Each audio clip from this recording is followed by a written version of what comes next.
Hi, I'm a professional chef who makes and eats a lot of eggs, and today I'm asking the question, which scrambled egg method is the best method? I'm going to be doing this by testing my current method that I use at my restaurant, Chez Jeunesse, against two other popular methods to A, determine whether or not the method that I'm currently using is the one that I should keep using, and B, to deliver the tastiest, most effective scrambled egg method to you. Scrambled eggs are such a breakfast staple, and unfortunately, most scrambled eggs don't turn out great. They are either overcooked and dry or rubbery, or they are too wet and slimy, gross. We are aiming for the happy medium, and that requires some knowledge of the egg itself. Yep, you guessed it, we're putting science to work again here today. Let me introduce you to the ingredients that we'll be using today, the three methods that we will be using today, and then we gotta talk about the egg and the magic, honestly, that is the egg, and I'm super excited to do that. So, we've got number one ingredient, eggs. These are just cage-free, large white eggs, nothing super fancy, but we are using the same eggs for all three methods so that we have an equal playing field.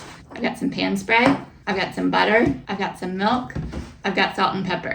So nothing crazy here. You most likely have all of these things at your home already. So all of these ingredients come into play with our three different methods. The first one is the method that we use at my restaurant, which is we pre-blend all of our eggs because there's no time to scramble eggs to order. We use an immersion blender. I used my little blender. This is 3 eggs, but blend them the day before, let them rest overnight. So that's method one. Method number 2 is that we're gonna add a little bit of milk, or you can use water to the eggs as you're scrambling them before you cook them. And then method number 3 is nothing in your egg pre-scrambled, but towards the end of the scrambling process, we're gonna add a little bit of butter. So those are 3 methods. Already have an idea of which method you think you're gonna like the best? Please drop that in the comments below. I'm curious to see your thoughts. I will be rating these methods today on only 2 things, texture and taste. Those are the big ones when it comes to eggs anyways. What does the mouthfeel experience like, and how does the flavor hold up? But before we get too into the weeds with those methods, it's time to talk about the egg itself. You may be tempted to skip this part, but please don't. I promise this is where it's all gonna come together for you. The egg is obviously made up of a few different parts, but today we're gonna be focusing primarily on the protein structure of an egg. This is going to be really important for us to understand for 2 main reasons. Number 1, what does the beating, aka scrambling of an egg do to the protein structure? And B, how do we apply a heat source, and what does that heat source do to the protein structure or overall feel of an egg? To get us going, let's see if I can crack an egg one-handed for you here. I typically say hit it on a flat surface instead of on a lip. That's gonna help you prevent shells from falling into it. And then, there you have it. Success. I told you I did a lot of eggs. All right, I've washed my hands and we've got our egg here. We've got the white and the yolk. Both have different protein structures, which is why in baking in particular, you use the whites for some things and the yolks for other things. But when it comes to scrambled eggs, omelets, I always recommend just eat the whole egg. It's honestly not worth doing egg whites only. And eggs are a source of protein, but they're not the best source of protein. So if you're really looking to up your protein or decrease your cholesterol, just eat the egg. It's fine. Worry about the other stuff in other parts of your diet. So here's 60 seconds. I'm gonna sit down for this, your science lesson about the egg. The protein in egg whites is what you call a coiled protein, meaning that it's all wound up. Think of a spring. You can uncoil that protein a couple of different ways, and that's important in terms of that protein bonding with other proteins. And those proteins bonding with other proteins is what forms a different texture, aka the cooking process. So the 2 primary ways that you can uncoil a coiled protein are 1, by agitating it, in this case, scrambling or whipping it, and 2, by applying heat. Both of those happen when we make scrambled eggs. That is also why if you have eggs overheat for too long or your heat is too high, the proteins keep bonding over and over and over again, which is when you get dense, rubbery, dry, not good eggs. And lastly, the beauty of the egg yolk and why I say don't leave that part out, especially when you're making scrambled eggs, is that egg yolks actually contain 2 two different kinds of proteins. One of those proteins attracts water, and one of those proteins attracts oil. This is why egg yolks serve as an emulsifier, pulling together two opposing forces like oil and water, because the egg is actually attracting both of those things and then combining it into one product. It's why eggs are just this magical ingredient that we use in so many different shapes and forms of cooking, why it's such a crucial ingredient in most of our baking that we do. The egg has almost an infinite ability to retain moisture and to retain fat, and that becomes super helpful in a lot of different contexts. But specifically in the terms of scrambled eggs, because that's what we're talking about today, we're agitating it by beating it. Then we're applying heat, which is starting to create a bond between those proteins and pulling in water and pulling in fat. And we're agitating it again by scrambling it until those proteins have all just combined. And then we're cutting the heat source off and we're gonna eat it. Let's get things rolling. For our three methods. Method 1 is already done. That was blended last night.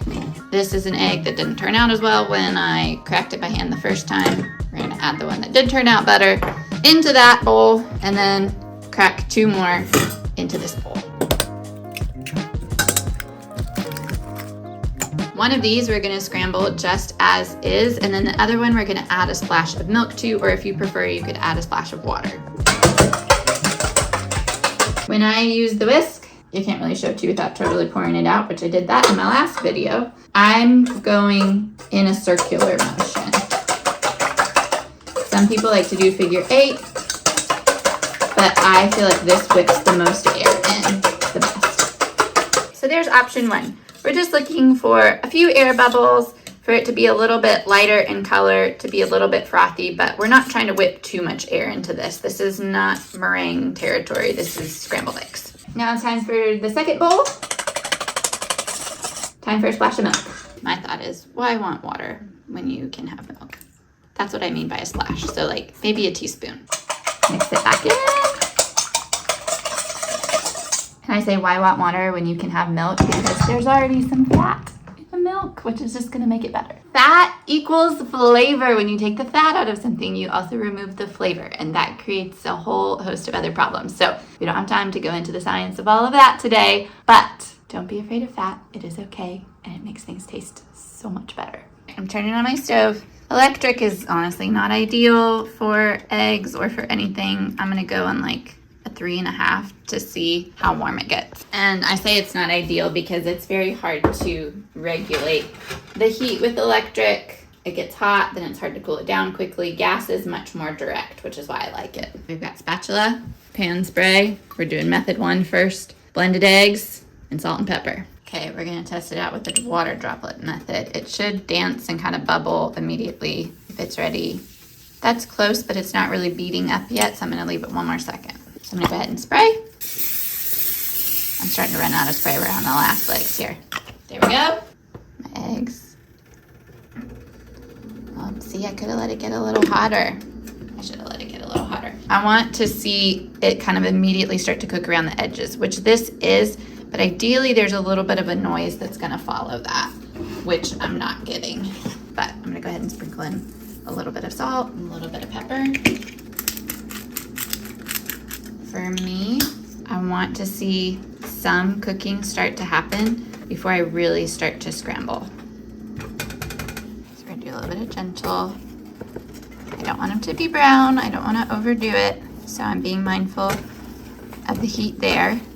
My nonstick pan is only so nonstick anymore. I've used it so many times. But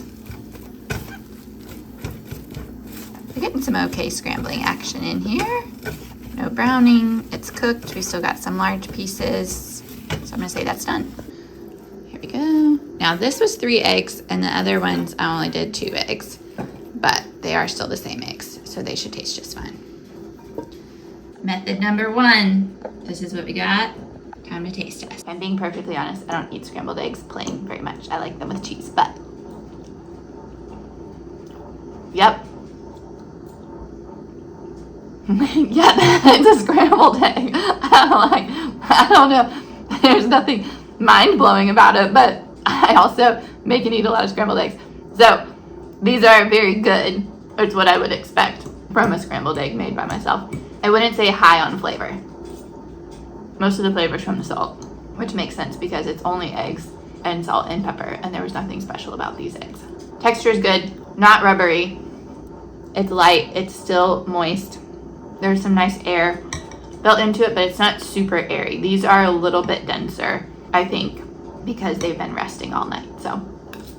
Something funny, Avery also doesn't like scrambled eggs unless they have cheese in them. Oh, you're gonna eat it. She rejected the first bite that I gave her. Look at you. All right. Growing up. Okay, this is method number 2, which is going to be with the milk in with the egg mixture. Pan spray. Here we go. Got a little bit of noise that time. That's promising. Same. Remember, this is 2 eggs instead of 3, so it is going to look a little different in the pan. It's not going to be quite as full. Salt and pepper. Okay, this is sticking less, which either means I did a better job of heating my pan or spraying it or something with the texture of the eggs, or maybe all 3. All right, that looks done. Method 2 with the milk in. Definitely a little bit lighter in color. Let's see how the taste is. I got all my French blues going on here today. Between my shirt, my cordon bleu, my plate. All right, there we go. Well, that's notably better. All right, hold on, let me pause for a picture. For the thumbnail. Thumbnail picture has been captured. I feel like of all the things for you to listen to me eat, these are probably the least appetizing. But they're lighter in texture, like the individual scrambled pieces are not as dense, and the flavor is better. Telling you, fat equals flavor. So that little bit of milk made them lighter and fluffier, and it made them taste better. Okay, let's try method number 3 with the butter, which if I'm guessing which one I'm gonna like best, I think it's gonna be the one with the butter. All right, method 3. These are just plain eggs, no milk or anything yet. All right, pan spray. Might be it from a pan spray. Eggs going in. All right, that was the best sizzle we've had yet. Woo. It really does help it not stick if you get the right amount of heat in there from the get-go. It also means you gotta have shit together. And I didn't quite. Getting close to being finished. Drop a little pat of butter in there. Stir that in at the end. Look at that egg just absorbing it right back up. The beauty! Okay, my partially eaten plate over there. There's the new one. That definitely less sticking in the pan that time. Method number 3, the butter method. Taste test number 3. I brought my fork over here.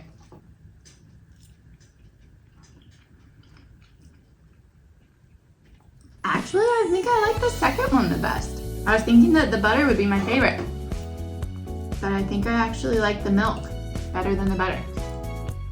It's the consistency. Maybe if I'd added the butter a little bit sooner, I would have liked that one better flavor-wise, because it does add a nice kind of extra saltiness to it. But I'm such a texture person. I'm a texture over flavor, if I'm being honest. Like the foods that I don't like because of the texture, not because of flavor. I like most flavors, but the texture of the milk in the eggs was the best of the 3. If we're going back to our science lesson from before, why is that the case? And could we have anticipated that on the front end? Probably so. I really was thinking more about the flavor aspect, which the milk helps with that, the butter helps with that. But the thing that the milk does that the butter doesn't is, number 1, there's 3 things that it does. Number 1, adding a liquid to the eggs increases the temperature in which the eggs will start to cook.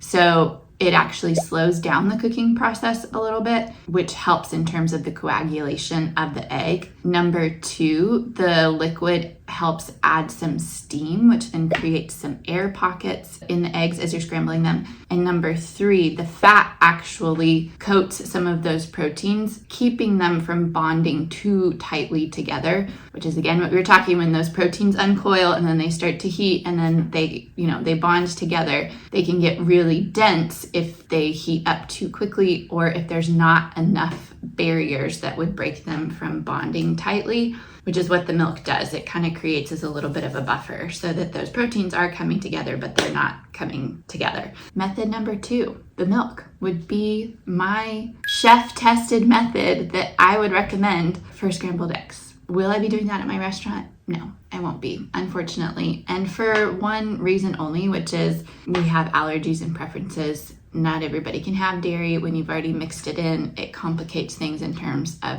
keeping things allergen friendly. So the fact that our eggs are just eggs and we don't cook them in oil, we don't cook them in butter, we don't add milk, keeps things very allergy friendly for everyone. And that's a priority. So we'll keep cooking them, I think, the way that we do at the restaurant. But in terms of home cooking and how I enjoy them personally, I'm going method number 2 with the milk, which is how I grew up eating scrambled eggs. So thank you, Mom and Dad, for teaching me. Now we know the science behind it. If you enjoyed this today, if you enjoy knowing the why behind things and understanding the technical aspect of cooking, cooking is super technical. It's often thought of as an art form, but like any art form, it only becomes art once you know the technicality of it first, and then you have some room to play from there. So if all of that is interesting to you, I hope that you will subscribe to this little community and join me over here. Drop any comments, questions below. I think that's it.